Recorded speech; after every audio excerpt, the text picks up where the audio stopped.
Hello and welcome to episode 14 of Shetland Trader Chats.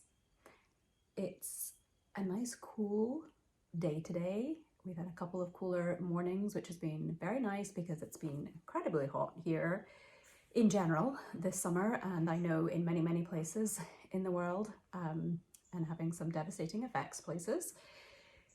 But yeah, I'm very glad for it to be cooler. It's rainy, quiet, except for there's a red-tailed hawk doing a lot of screeching out there, so you might hear that in this video. I also wanted to start off by thanking you all for your engagement with my last episode, in which I talked about perimenopause and kind of my experience so far, things I'm dealing with, and it turns out that a lot of you were obviously very glad to be having a conversation about it, and that certainly showed in the comment section. And I agree. I think it helps to talk about it, to share experiences. It's going to be different for everybody. There's no magic pill, unfortunately. Maybe some magic pills that work for some people. But I'm certainly in a place where I'm trying a lot of different things, and yeah, some are working, some aren't. And it helps to share those experiences, to share resources, and hear about everybody else's time either going through it right now or being post-menopause, whatever it is. I think it's all good to have more conversation about that. So that being said, I think I will be including more of that in each episode here. It's not going to turn into a menopause podcast by any means, but yeah, it seems like something that's pretty relevant to talk about right now. So I will kind of move that towards the end of the podcast so that I'm mostly still, for those who don't necessarily want to listen to that content, they can stop and yeah, eliminate that part of the viewing if you want to. So I'll come back to that. And I have a lot, I feel like, to fit into this episode, so I am going to get on with it. First of all, I am going to talk about this cardigan that I'm wearing. This is called Lumu, and it was a pattern that I did for Lina magazine. I think it came out almost a year ago, pretty sure, maybe August 2024, I think. So it was in one of their magazine issues, and now, well, I was able to release this as an individual pattern at the start of the year, but I did not get around to doing that. And seeing as we are now hopefully kind of making the swing towards thinking of sweaters, I have managed to, push myself to actually get around to publishing it as an independent pattern. So that is now available. It's going to be, I will link to that below when I put this podcast episode up. So this cardigan, I used the Jamieson's Shetland Spindrift held together with a lace silk mohair combination. And I'm pretty sure it's the first time I'd ever really done that. Held any Shetland wool with something like that, and I really like the effect a lot. I would say that it softens it up for sure for those who maybe find the Shetland wool a little on the scratchier side to wear. I am wearing this with a short sleeved thing right now, so it's on bare skin and it feels great.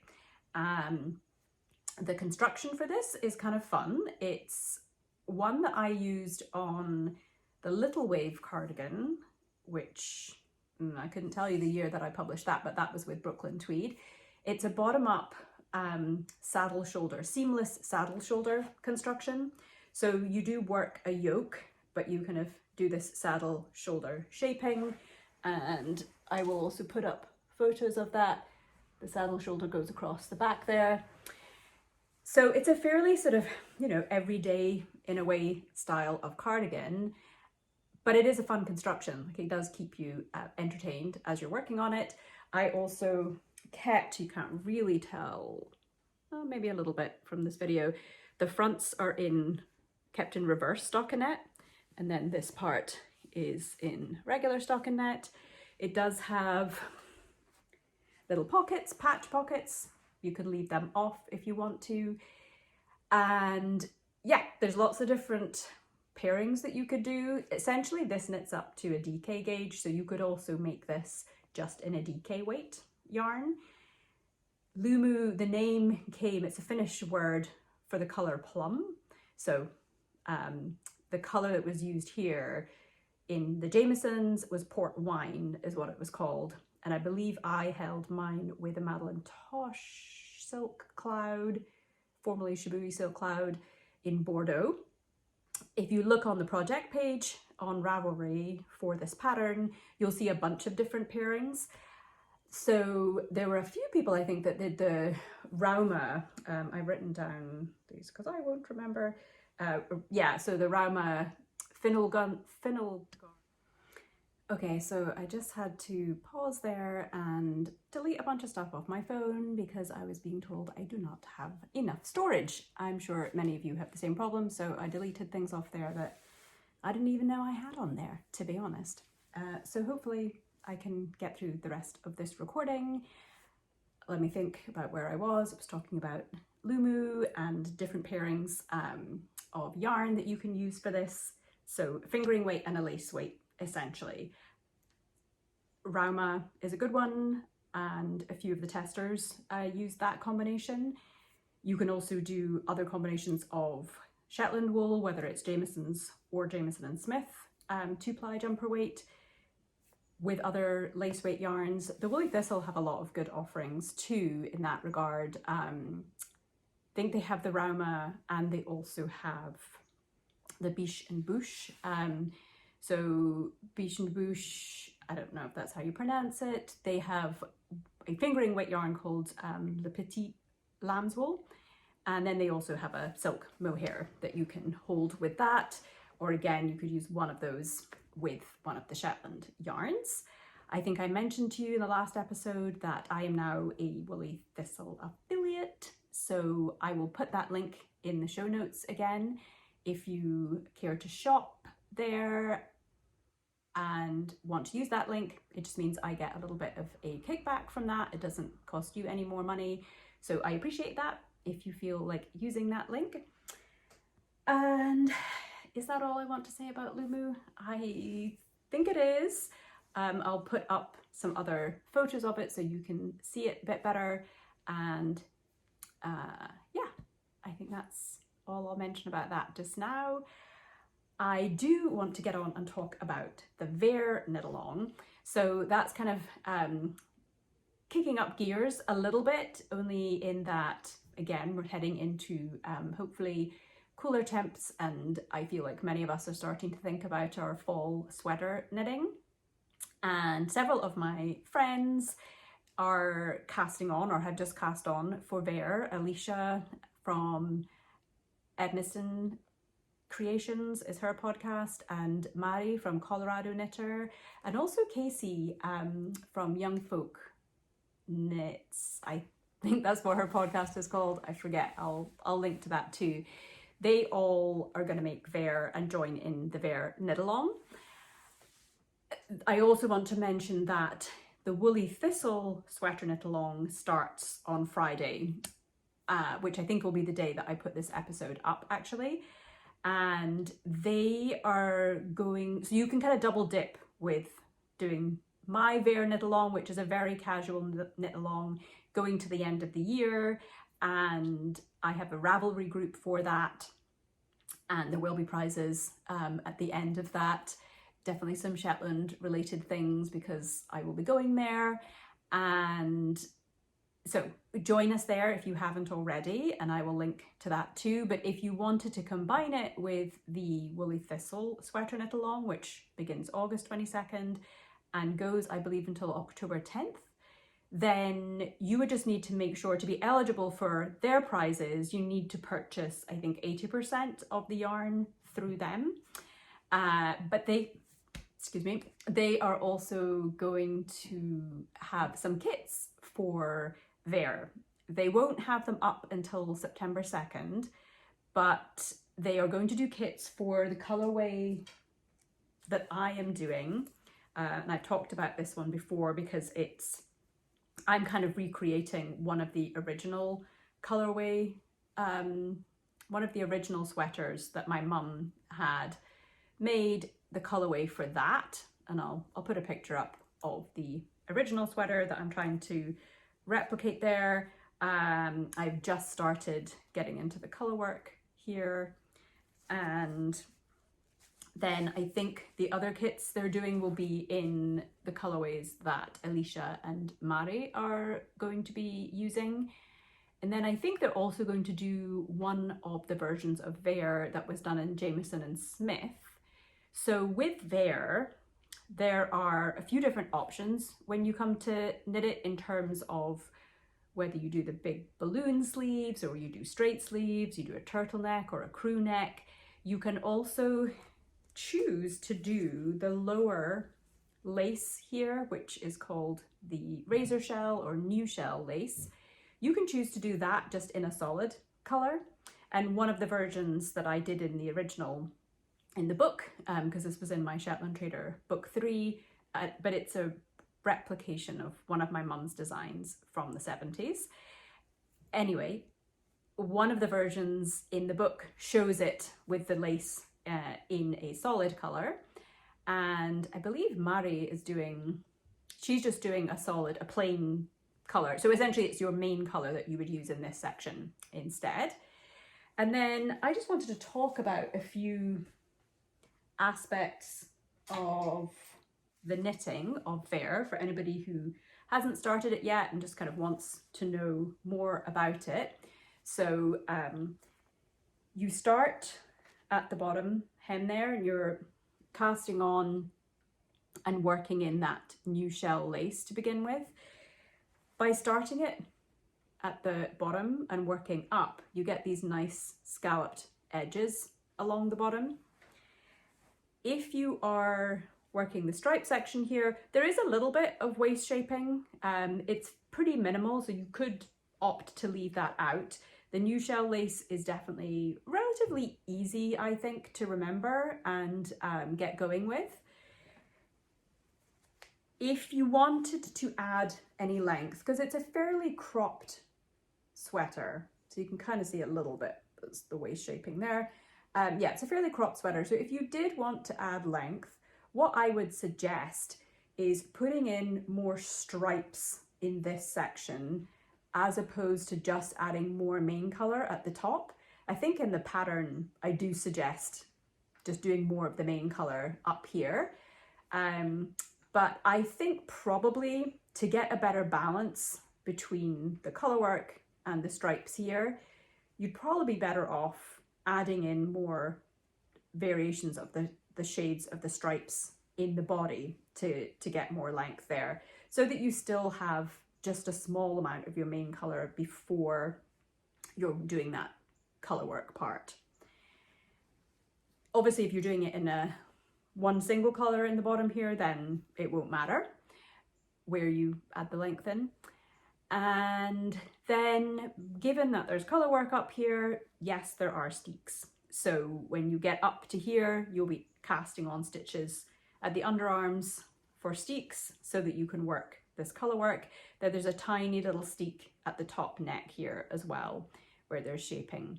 So I have good videos though, support for steeking, so no one should be scared of that. And also, if you are, join the knit along and we will support you in that process.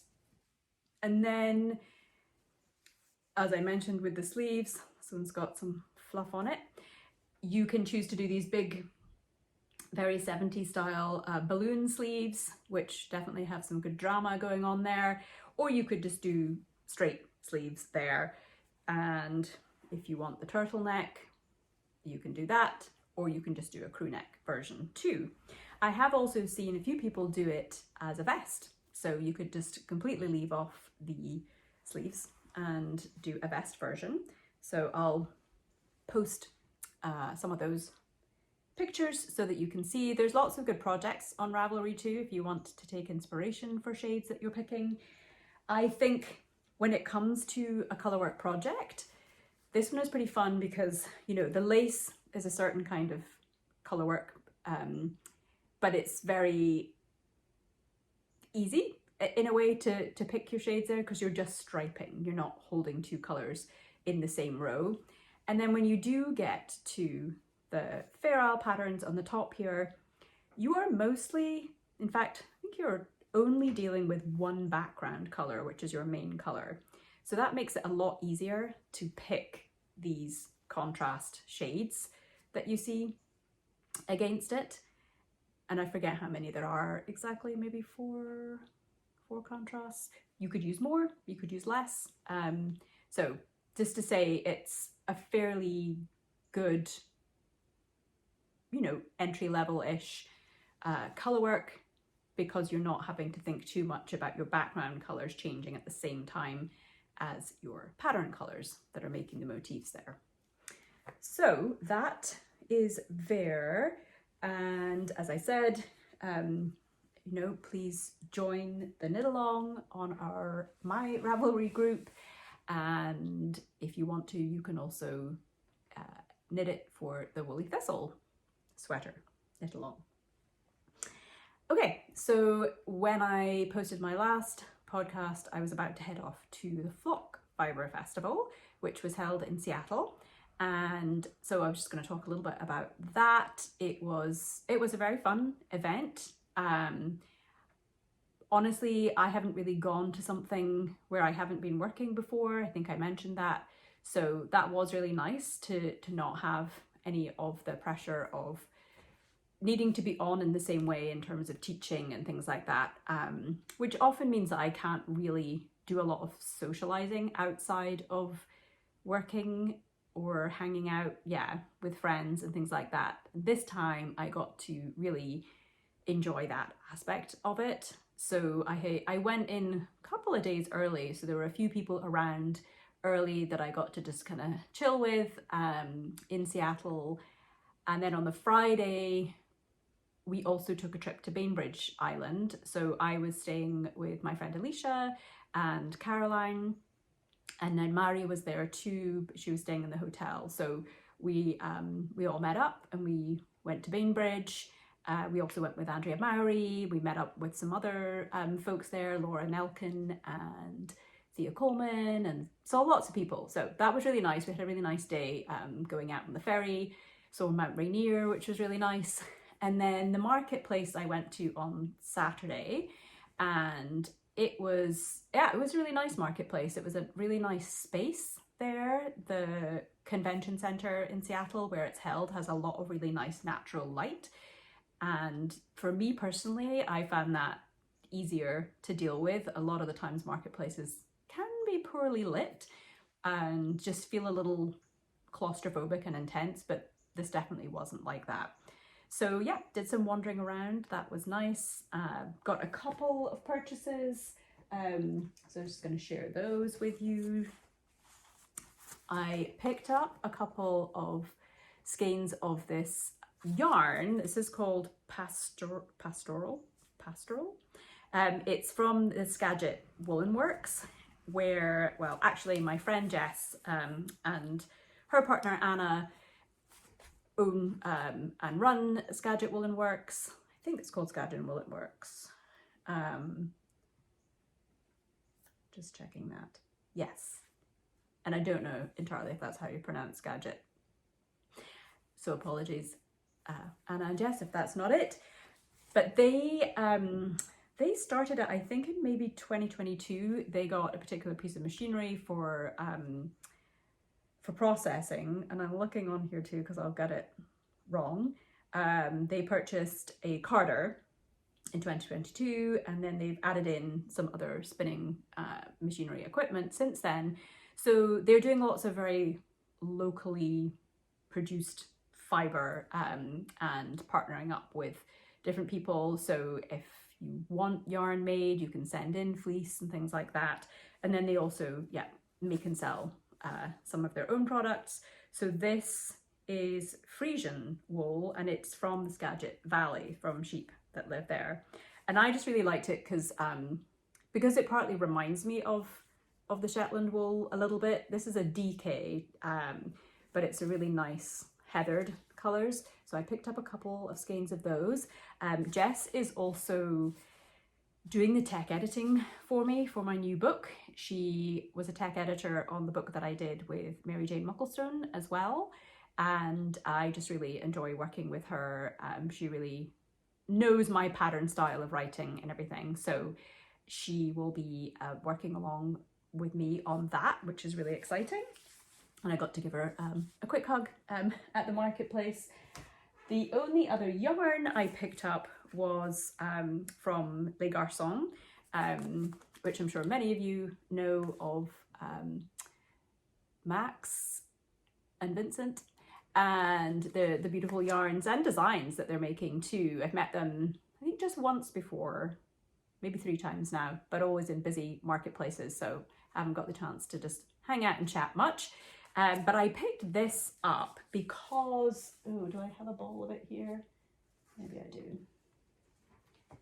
Because of how well it goes with my custom colour, Hearst, and you know, could be a good pairing for the Lumu cardigan. Hearst colourway is going to be available basically at the beginning of September, so the Woolly Thistle will also have this colour in stock, and other stockists of Jameson Spindrift will have this too. So for any project where you want to hold a lace weight, a silk mohair lace weight, I think that's what this is. I'm assuming that's what it is. Yep. With the Spindrift, these 2 colours go great together. So now I'm kind of envisioning one of the projects in the book being with this and this. So watch this space for that. So yeah, that was the yarn I picked up. I got this cute little bag from Lamb and Kid when we went to Bainbridge, which is actually super handy for little projects and walking and knitting, which we did a little bit of when we were there. It's made in Amsterdam, but cute fabric. I got a couple of other small things. I got a book from Farmer's Daughters Fibers and some earrings actually from there, and a couple of things from Deegan, little pouch and tape measure. I think that's about it for what I purchased there. I did end up leaving the event early because of my perimenopause anxiety.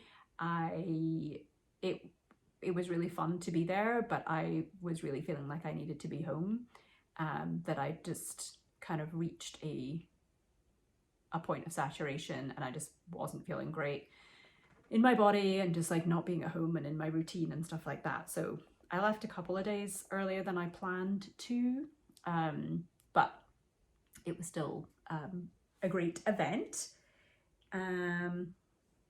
Okay, let's see, what else do I have?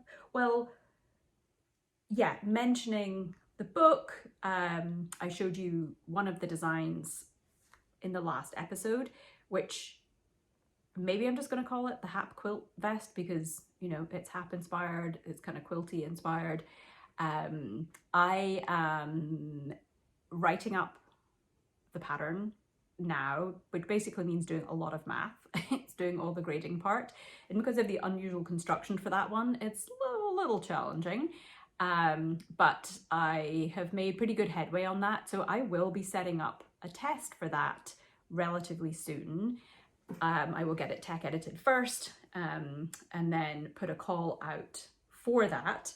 And what I'm thinking for the book, because obviously the patterns will be ready kind of in a staggered fashion for testing, that I will share a Google form for folks to sign up specifically to be testers for the book. It doesn't mean you would be testing all of the projects in the book. You would, you know, pick the ones you want to take part in. But I'll probably do that on the next episode, in terms of sharing that Google form. And then it just gives me one place with everybody's information who's interested in taking part in that.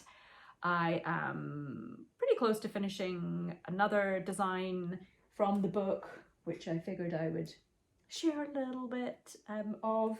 So some of you might remember the Riggy's Cardi from my Grand Shetland Adventure knits book that I did with Mary Jane Mucklestone. So that was a very sort of oversized cardigan in garter stitch. I will put up a picture to remind you of what that looks like.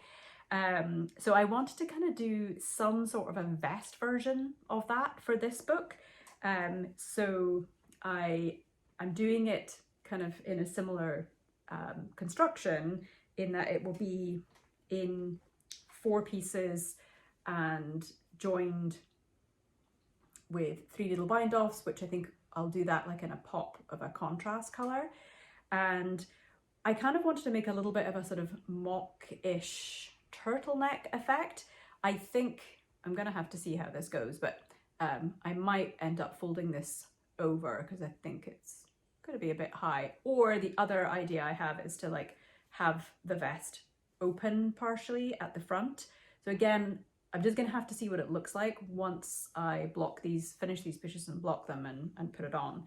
So still very much a work in progress, but I'm pretty excited about that. This is in the Jamieson's DK weight, and I think this is a really cool heathered blue. I think it's called Atlantic. Pretty sure. And I definitely have to check my notes on this episode.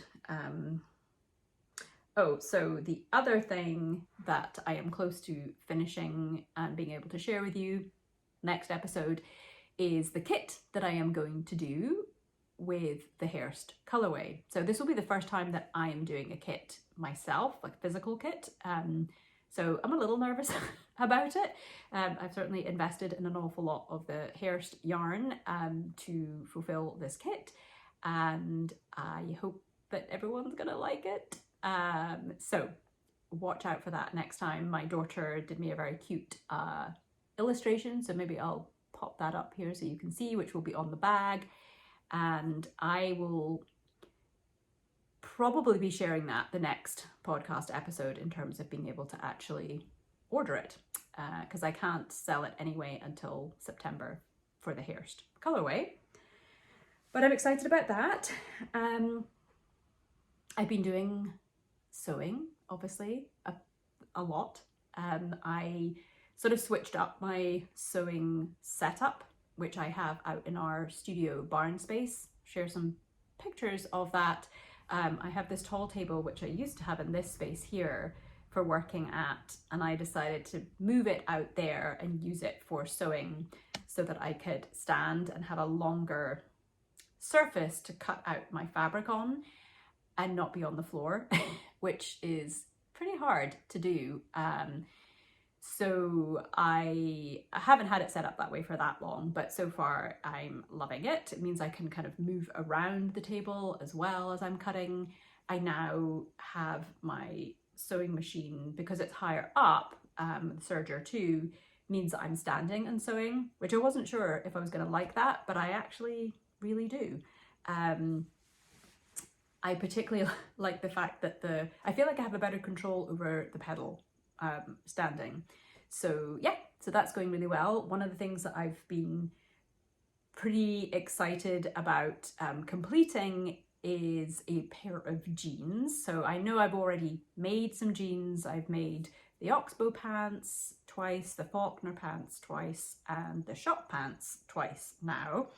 And I really wanted to find a pattern that would be as close as possible to a favorite pair of jeans. Well, actually, I have 3 of these pairs of jeans that are ready to wear. They're from Madewell, and I love them a lot. I love the fit of them. So I was looking around for a pattern that was more in that style, which is a fairly classic, kind of high-waisted jean in terms of, like, it has 5 pockets and a lot of top stitching and the back yoke as well. So I ended up picking the Helene selvage jeans, which is by Anna Allen, I think, clothing. And those jeans have a straight side seam down the leg, so it's a little different to the other patterns that I had made so far, which threw me off a little bit because I was sort of anticipating needing to grade the hip to waist, which I've done on some of the other pants, and I wasn't really sure how to do that when the sides were straight, so might not make a lot of sense.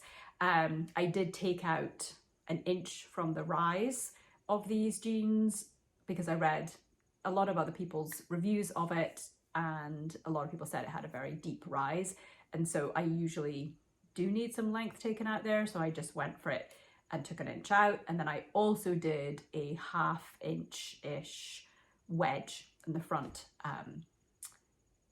crotch curve area.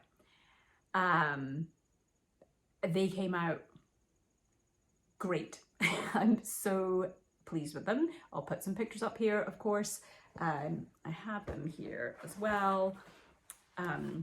There was a lot of top stitching on these, so you can see there's the back yoke thing I was telling you about. I did another template that I just got off the internet for top stitching on the back pocket here. But yeah, there's top stitching kind of on all of the seams and around the pocket. So it's got a little coin pocket here as well. I put little rivets on for the first time. Yeah, it was very successful, and I really like how they fit. I'm definitely going to make more of these. I'm probably going to be making a pair for my kid Sage. They want a pair in kind of a thicker denim even than this one. This is a Merchant & Mills denim, probably 8 ounce or something like that, and it's in this great now I'm in low power mode. It's in this great green called Tomatillo. So very pleased with those. I also recently finished another Henrietta skirt in Fableism fabric, and I absolutely love that. So that was my second one of making the Henrietta, and it's a really great, I think, beginner friendly pattern. It's pretty flattering, I think. I mean, I haven't really seen it not look good on any body types, and it's not very many pieces to cut out, elastic waist and stuff like that. There's no zipper or anything like that, so I do recommend it as a sort of entry-level, sewing project. And yeah, I really like the second version that I have. I had a fun time yesterday trying it on with a bunch of different knitted sweaters of mine, and it kind of goes, this particular fabric just seems to like go with everything. I also recently, inspired by Andrea Mowry, organized my fabric a little bit. So I tried to pair fabrics with particular projects that I want to get done, which was really helpful. I had done a little bit of organizing on my pin board, just making notes of things that I want to make. But in this case, I actually brought the fabric out on the table, and I kind of stuck a piece of tape on each one and wrote, what I want it to be. And interestingly, when I did that, I took a picture of it and shared on Instagram. You could see that clearly I have like very much a palette going on there, and it's just always funny when we think we don't know what colors we like and things like that. So I'll share a picture of that too. So yeah, that's kind of the sewing side of things. And then I want to talk a bit about perimenopause again. The other thing that I shared last week on Instagram, on my Instagram stories, which got a ton of responses, was that I am trying out birth control for the first time. And I just kind of wanted to share about that in terms of my own personal experience. So I have tried taking HRT, as in more regular menopause hormone therapy, 3 different times now, like over the last 2 years, and each time it just doesn't sit right with my body. Like I have side effects from it that I end up feeling like are more bothersome than my actual perimenopause symptoms. And so, you know, then I've ended up stopping taking it. And birth control is often suggested, especially if you are still in perimenopause, so you are still having cycles, even though they might be, you know, becoming erratic, which mine certainly are, but I haven't gone longer than a couple of months without menstruating. And the idea there being that using birth control, you basically kind of override everything. And I felt like maybe that was an approach I needed to consider, because it just feels like with my hormones fluctuating as much as they are, trying to add in the estrogen in particular on top of what my body's already producing just wasn't feeling helpful. So I am on a progestin only pill, and that's mainly because I have had visual migraines, not very many, and they're not painful ones. It's not like, that's not really the issue here or anything, but just the fact that I've had them at all is a contraindication for taking a combined birth control pill. So I am trying one that's called Slind, and it has progestin only. So I'm a week into it, and you know, I can't say I feel any different really yet. I guess, you know, in terms of evening things out, it might take a little longer to have an effect. I'm not feeling any particularly bad side effects from it, which I certainly was worried about because I have never taken birth control, and I certainly have heard of a lot of, you know, unpleasant responses to taking it. So anyway, I shared this last week, and lots of people shared their experiences again, which was really helpful and just reassuring too. So I'm going to see how that goes, and the plan there would be, if I'm feeling okay in it, then I could try the estrogen again in the form of a patch or gel if I decide to do that. So then I would hopefully be getting the benefits of the estrogen, but my body would be more leveled out. So I wouldn't be adding estrogen on top of what my body's already producing, if that makes sense. So I figured I would just kind of explain that a little bit in terms of what I understand about that approach for using birth control instead of just menopause hormone therapy at this point. The other thing I was going to share is that tomorrow I'm going to go for a DEXA scan. So it's a bone density scan, but it also shows you, I think, a lot about your body composition too. It's a scan that you don't get recommended to have until you're like 65 or something, if you're just doing it through your practitioner, your doctor, which I think is crazy, because if you get to 65 and you get this scan and they're like, oh, your bones don't look good, you know, that doesn't give you as much to work with. So I'd rather know what's going on now so that I can address it now before things get worse, because obviously the bone density aspect is something that we have to think about during this transition. But I also do think it'll be pretty interesting to see in terms of the lean muscle mass content and stuff like that. And I'm interested in that because I am doing a lot more strength training right now, and also just recently kind of changing my diet a little bit, not drastically. I'm not on a diet or anything like that, but I am trying to focus a lot more on the protein intake to help feed that muscle building and stuff like that. So anyway, I am doing that scan tomorrow. I thought it might be helpful for some of you to just hear like how that goes, what they say. Hey, so I just wanted to pop in this excerpt. It's the day after I recorded, and I went for my DEXA scan this morning, and so I thought I would just quickly talk about it here. So typically with a DEXA scan, it's not something that's recommended until you're 65, which seems ridiculous to me, to not be checking your bone density until then, when perhaps it's far down a negative route at that point. So I decided to pay out of pocket for a DEXA scan. I think it was maybe about $120-ish to do it. And you could add on other things like your VO2 max and other resting metabolic rate stuff, but I just did the DEXA scan. And the main reason I was doing it was to check bone density so that I could see if there are any signs, of osteopenia, osteoporosis, anything like that.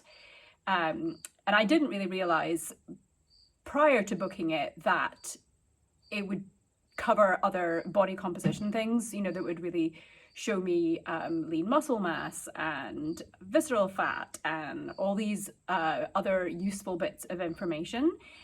So I booked one with DEXA, I think they're called DEXA Fit.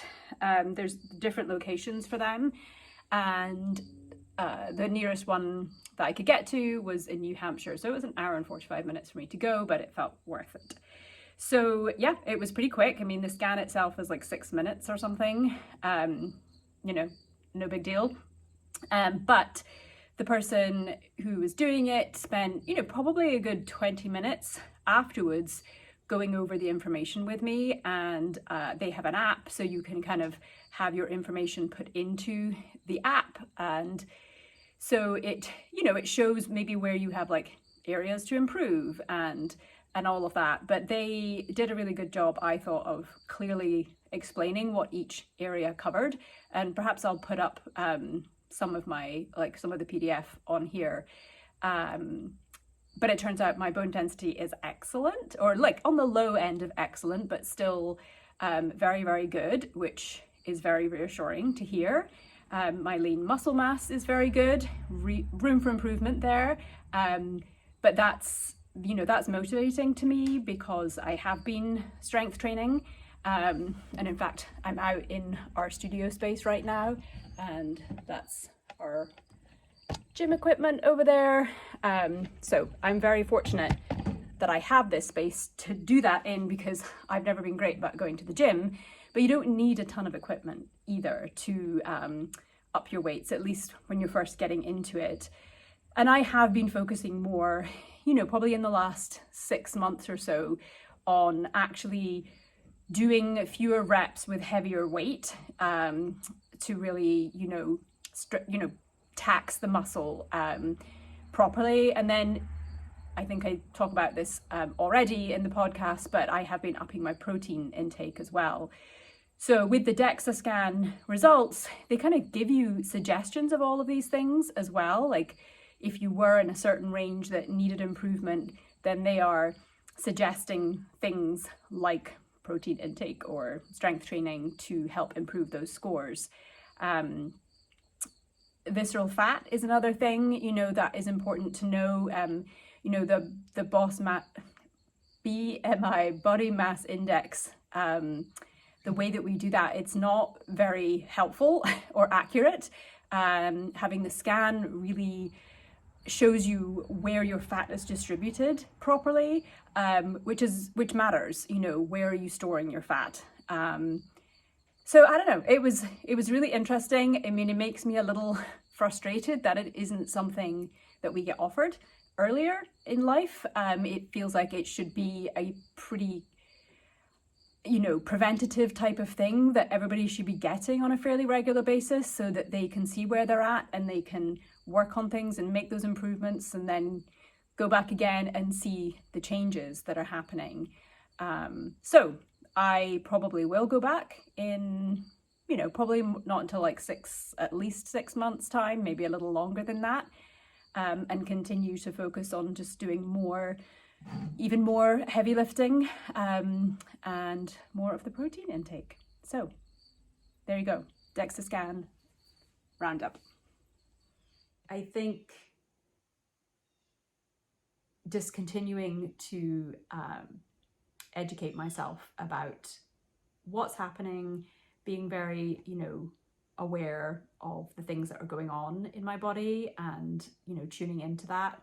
But at the same time, just taking better and better care of it as well feels important right now. So that's what I'm doing.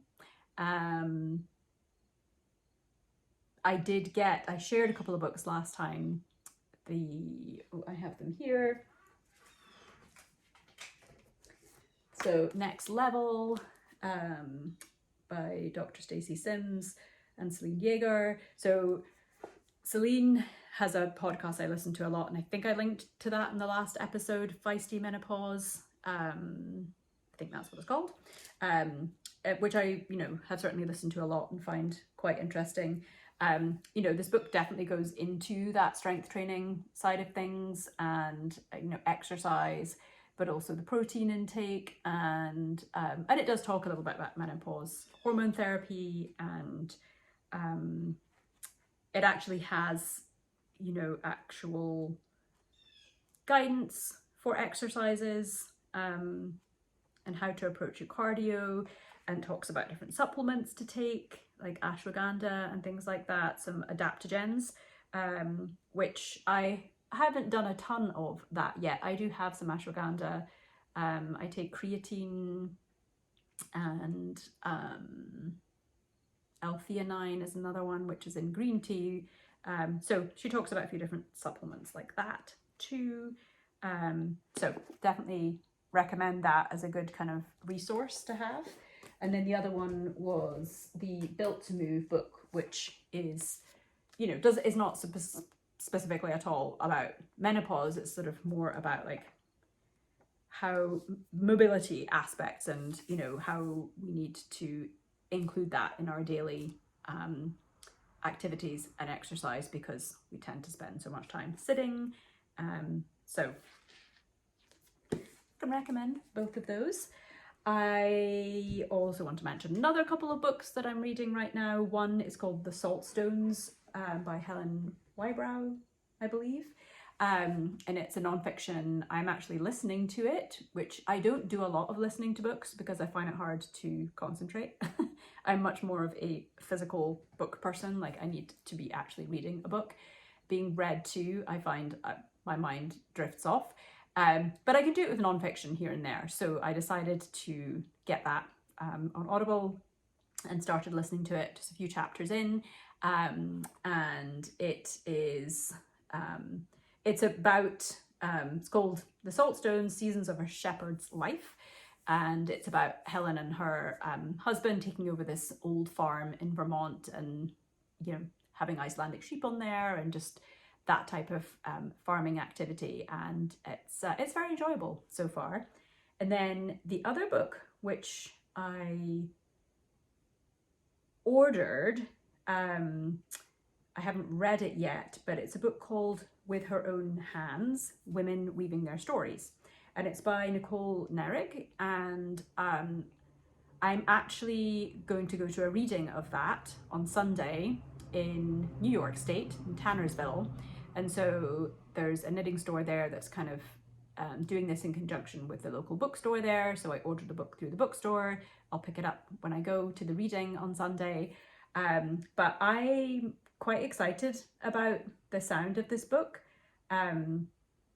It's not just knitting, it's like sewing, embroidery, quilting, and kind of taking an historical look at the import of those things in women's lives, outside of it just being a domestic activity. But yeah, so different stories from, I think, all over the world, including Shetland, apparently. So I haven't read it yet, but I feel like it's going to be a really interesting book to have. So I'm excited to go to that event and to read the book. And I think I'm going to stop there because this is a longer than usual episode, but thank you for watching again. Please subscribe to this podcast if you haven't already. Share, tell your friends, comment, because I do really enjoy that aspect of the community here. It's very rewarding to engage with you all that way, and I appreciate, appreciate you sharing and subscribing, and I think that's it until next time, which will hopefully be in a couple of weeks. So I will see you then.